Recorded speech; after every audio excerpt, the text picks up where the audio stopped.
आज आपण मुलांसाठी अगदी चविष्ट आणि हेल्दी गव्हाच्या पिठाचे अगदी परफेक्ट असे क्रिस्पी घरच्या घरी चविष्ट समोसे कसे बनवायचं ते आज आपण ह्या रेसिपीमध्ये म्हणजे ह्या व्हिडिओमध्ये बघणार. तुम्ही बघू शकाल आजपर्यंत अगदी छान आपला समोसा तळून तयार झाला आहे. जेवढा दिसायला सुंदर आहे तेवढाच चविष्ट असा आपला समोसा हा तयार आहे. चला तर मग लगेच रेसिपीला सुरुवात करून घेऊया. सर्वात प्रथम आपण कणिक मळून घेणार आहोत. जे समोस्यासाठी आवरणासाठी आपल्याला कणिक लागतं ते सर्वात आधी आपण मळून घ्यायचं. कमीत कमी त्याला अर्धा ते 1 तास आपल्याला भिजवून घ्यायचं असतं. तर त्यासाठी इथे मैदा न वापरता आपण रेग्युलर नेहमीचं गव्हाचं पीठ घेतलं आहे. 1.5 कप गव्हाचं पीठ, 1.5 कप गव्हाच्या पिठासाठी बरोबर अर्धा कप आपण इथे अगदी बारीक असा रव्याचा वापर करणार आहोत. जर तुम्ही वाटीने मोजणार असाल तर 1.5 वाटी गव्हाचं पीठ, अर्धा वाटी रवा असं हे प्रमाण घ्या. म्हणजे अगदी छान परफेक्ट क्रिस्पी असे आपले समोसे हे तयार होतील. अर्धा चमच्यावर इथं ओवा घेतला आहे, आवडीनुसार कमी जास्ती. अर्धा चमच्यावर चवीनुसार मीठ आणि 2 चमच्यावर इथे मी आपलं रेग्युलर नेहमीचं घरातलं कुकिंग ऑइल आपण इथं घेतलं आहे. तर आता काय करायचं, आपण लगेच एका भांड्यामध्ये आता हे संपूर्ण साहित्य हे काढून घेणार आहोत. तर त्यासाठी इथे मी ह्या पद्धतीची एक कढई घेतली आहे. कढई किंवा आपण जे परातीमध्ये कणिक मळून घेत असतो ती कणिक मळण्यासाठी एक मोठं पसरट असं भांडं घ्या. त्यानंतर लगेच त्याच्यामध्ये आपण घेतलेलं गव्हाचं पीठ हे टाकून घेणार आहोत. इथे मी आता 1 कप घेतलं आहे. त्यानंतर अशा पद्धतीने अर्धा कप आपण घेतलं आहे, म्हणजे एकूण 1.5 कप आपण इथे गव्हाचं पीठ घेतलं आहे. गव्हाचं पीठ घेतल्यानंतर लगेच जो घेतलेला आपण अर्धा वाटी बारीक रवा आहे तो आता यामध्ये टाकून घेऊ. जर आपल्याकडे जाड असेल तर मिक्सरला बारीक फिरून वापरला तरी काही हरकत नाही. त्यानंतर लगेच आपण यामध्ये हातामध्ये ओवा घेऊन ह्या पद्धतीने ह्या ओवा क्रश करून टाकून घेऊ. चवीनुसार मीठ आपण ह्यात घातलं आहे. लगेच जे आपण तेल घेतलं होतं ते देखील आपण या स्टेपला टाकून घेणार आहोत. अजिबात गरम वगैरे करून घेण्याची गरज नाही. त्यानंतर फक्त आता हे तेल जे आपण टाकलं आहे ते आता यामध्ये व्यवस्थित मिक्स करून घेणार. जेवढं परफेक्ट आपल्या पिठाला तेल लागेल तेवढे छान असे आपले खुसखुशीत असे आपले जे समोसे ते तयार होतील. अजिबात तेलकट देखील होणार नाही. तेलाचं प्रमाण जास्ती झालं तर मोहनामध्ये तर आपलं जे समोसे ते तेलकट होण्याची शक्यता असते. म्हणून अगदी परफेक्ट असं पिठाला आपण तेल चोळून घ्या आणि त्यानंतर अगदी थोडंसं कोमट पाणी घेऊन या पाण्याने आपण आता ही कणिक छान आपण नेहमी कणिक मळून घेतो अगदी मऊसूत तशीच कणिक आपल्याला मळून घ्यायची. तर अगदी घट्टसर आपल्याला कणिक ही मळून घ्यायची नाही. छान ह्या पद्धतीने अगदी मऊ अशी याची कणिक मळून घ्या. जो आपण रवा घातला आहे अर्धा ते 1 तास आपल्याला याला रेस्ट करण्यासाठी ठेवायचं. ते छान तो भिजेल आणि बरोबर आपली घट्टसर अशी कणिक ही तयार होईल. तर यावरती आपण झाकण ठेवून आता अर्धा ते 1 तास याला भिजून घेऊया. तर तिकडे आपले कणिक भिजेपर्यंत लगेच आपण त्यासाठी लागणारं सारण तयार करून घेणार आहोत. सारण बनवताना लागणारा संपूर्ण मसाले सर्वात आधी आपण बघून घेऊया.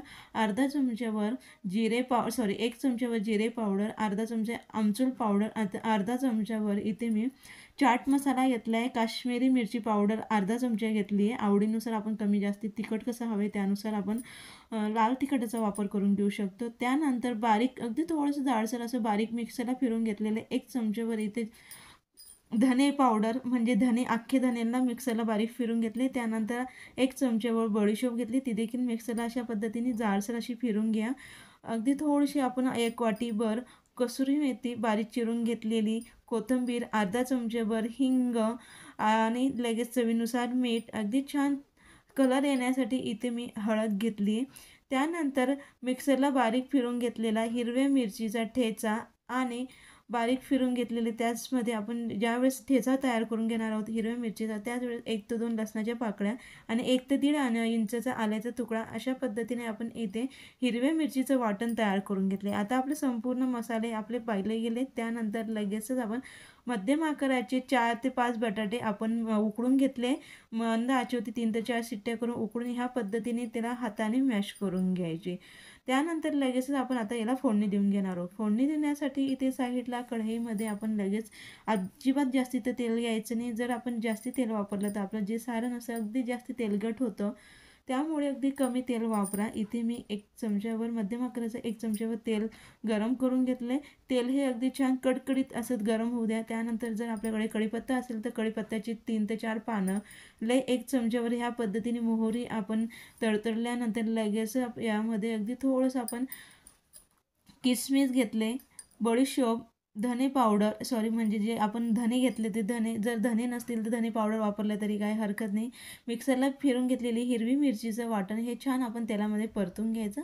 ते मसाले परतून झाल्यानंतरच आपण यामध्ये हळद, हिंग, लाल तिखट हे आपण यामध्ये टाकून याला देखील ह्या मसाल्यात परतून घेणार. हा मसाला छान आपण परतून घ्यायचा. लगेचच आपण उकळून घेतलेले बटाटे यामध्ये टाकून घेऊया. तर या पद्धतीने आपण आता संपूर्ण जेवढे आपण बटाटे घेतले होते ते आपण यामध्ये टाकून याला व्यवस्थित मिक्स करून घेणार आहोत. तर ह्या पद्धतीने आपला आता हा मसाला मिक्स करून झाल्यानंतर काय करायचं, लगेचच आपल्याला गॅस हा बंद करून घ्यायचा आहे.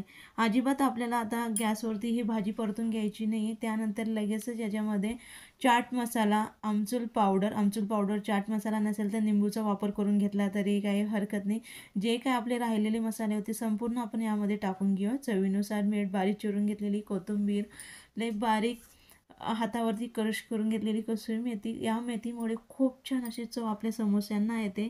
आता बंद गॅसवरतीच आपण आता या भाजीला व्यवस्थित मिक्स करून घेणार आहोत. जर तुम्ही गॅस चालू असून ह्या भाजीला परतून घ्याल तर काय होईल माहिती का, बटाट्यांना लगेच पाणी सुटायला सुरुवात होते. म्हणून आपलं जे सारण असं थोडंसं ओलसर होतं. म्हणून जे काही आपली भाजी असते त्यामुळे आपले समोसे हे मऊ पडण्याची शक्यता असते. म्हणूनच आपण गरम कढईमध्येच हिला भाजीला परतून घेतलं आहे. तर आपलं अगदी परफेक्ट असं सारण हे तयार झाले. जर आपल्याला काजू किंवा वाटाणे, ग्रीन मटर घालायचे असेल ते देखील आपण टाकून याला व्यवस्थित मिक्स करून घ्यायचं.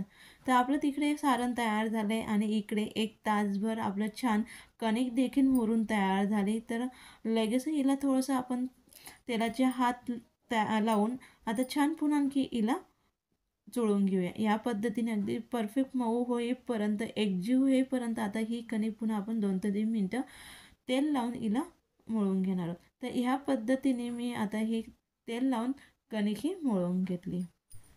अशा पद्धतीने आपली छान मऊसूत कणिक मळून झाल्यानंतर लगेच आपण आता मध्यम आकाराचा याच्यात गोळा हा घेणार. आता आपल्याला समोसा लहान मोठा कसा बनवायचा आहे त्यानुसार आपण कणकेचा गोळा हा घ्यायचा. मी आज मिनी समोसे बनवते. मुलांसाठी समोसे बनवले जात आहेत म्हणून त्याचा आकार अगदी लहान ठेवते. खायला देखील आपल्याला अगदीच इझी जातं म्हणून इथे मी अगदी लहान अशा पद्धतीने समोसे तयार करून घेते. तर आपण हे मी पुरी जशी तयार करून घेतो अगदी थोडंसं तेल लावून आता आपण याची पुरीही तयार करून घेणार. अगदी जास्त जाड देखील नाही आणि अगदी बारीक देखील नाही. ह्या पद्धतीने याची पुरीही तयार करून घ्यायची. अशा पद्धतीने आपली पुरी तयार करून झाल्यानंतर लगेचच आता आपण याचे एकसारखे 2 भाग तयार करून घेणार. ह्या पद्धतीने आपले एकसारखे 2 भाग तयार करून घ्यायचे आणि त्यानंतर काय करायचं, लगेचच आपण आता अगदी याच्या साईडची जी भाग असतो या पद्धतीने आपण हाताने याला अगदी थोडंसं पाणी लावून घ्यायचं. यामुळे काय होतं, ज्यावेळेस आपण पारी चिपकू ना ती अगदी छान चिपकते. अजिबात तळताना ती मोकळीही होत नाही. तर 2 बोटांच्या सहाय्याने ह्या पद्धतीने आपण आता याचा त्रिकोण तयार करून घेणार.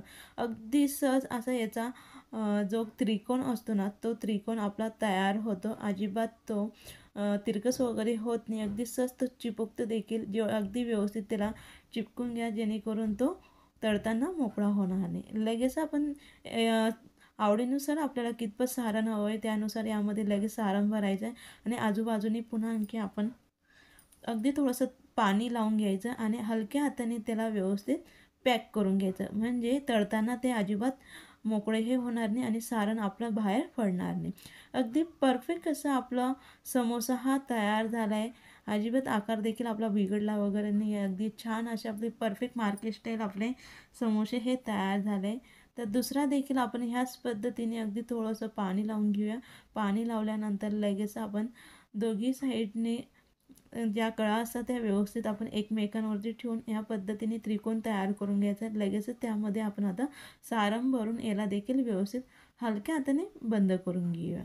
तर अशाच पद्धतीने आपण आता संपूर्ण समोसे हे तयार करून घेणार आहोत. अजिबात अवघड वगैरे नाही, अगदी सहज कोणीही बनवू शकेल एवढे छान अगदी सोप्या पद्धतीने रेसिपी खास मी तुमच्याकरिता घेऊन आले. म्हणून रेसिपी आवडली तर नक्की लाईक करा, शेअर करा, कमेंट्स करा आणि चॅनल सबस्क्राईब करायला विसरू नका.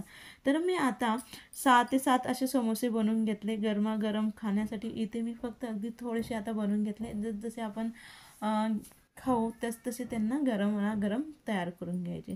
तर आता समोसे बनवण्यासाठी साईडला कढईमध्ये आपण तेल गरम करून घेतलं आहे। जे तेल गरम करून घेतलं आहे आपण नेहमीपेक्षा अगदी थोडं कमी तेल गरम करून घ्यायचं आणि त्यानंतर लगेचच त्यामध्ये समोसे म्हणजे जेवढं कमी तेलामध्ये म्हणजे कमी गरम तेलामध्ये आपण समोसे आता तळू ना ते आतपर्यंत तळून होतात। म्हणून कधीही समोसे तळताना तेलाचं टेम्परेचर अगदी जास्त हाय ठेवून नका।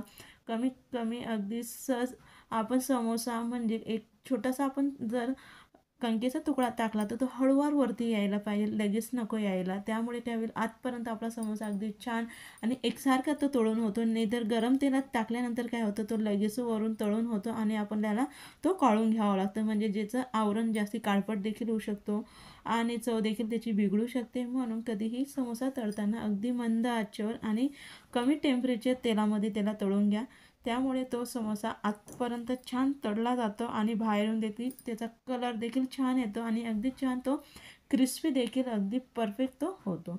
म्हणून ह्या पद्धतीने आपण चमच्याला एकसारखं ह्या पद्धतीने आपण त्याला दोघी साईड पलटत राहा आणि एकसारखं थोडंसं त्याला हलवत राहा। त्याचं टेम्परेचर ते कमी जास्त होतं आणि त्यामुळे आपला समोसा अगदी छान तो तळून होतात। आणखी काय करायचं ह्या पद्धतीने थोडंसं तळून झाल्यानंतर असे एक अर्धा मिनिटभर त्यांना काढून घ्यायचं आणि पुन्हा आपण त्याला समोश्यांना तेलात टाकायचं।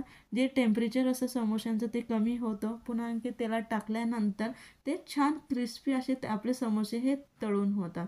तर अशा पद्धतीने छान आपण आता क्रिस्पी होईपर्यंत गोल्डन कलर येईपर्यंत आपण आता हे समोसे तळून घेऊया।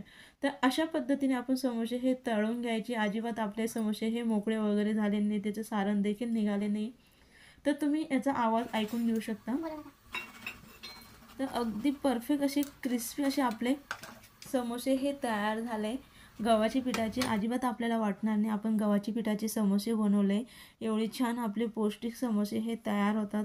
तर अगदी सहज आपण झटपट देखील यांना बनवून घेऊ शकतो। अगदी परफेक्ट असे आपले समोसे तयार झाले। संपूर्ण समोसे आपण तळून घेतले। कलर देखील अगदी छान असा आपला अगदी सुरेख असा आपला कलर आला आहे। अजिबात आपले समोसे कुठेही तुटले वगैरे नाही आहे आणि अजिबात काही न होता अगदी आतपर्यंत अगदी परफेक्ट असे तळून तयार झाले।